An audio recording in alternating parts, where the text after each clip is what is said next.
how to download and install Badoo app on Android. First, grab your phone and open the Google Play Store.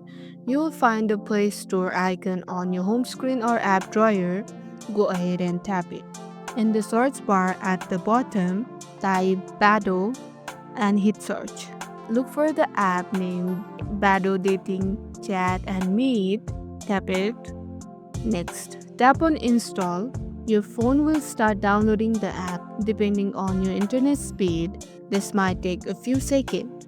You can see the progress right there. Once it's done installing, tap open.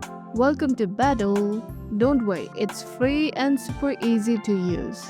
Now you can sign up if you are new or log in if you have already an account. The app might ask for permission for your location or contacts. This helps you meet people nearby. Tap allow so Badoo can work properly.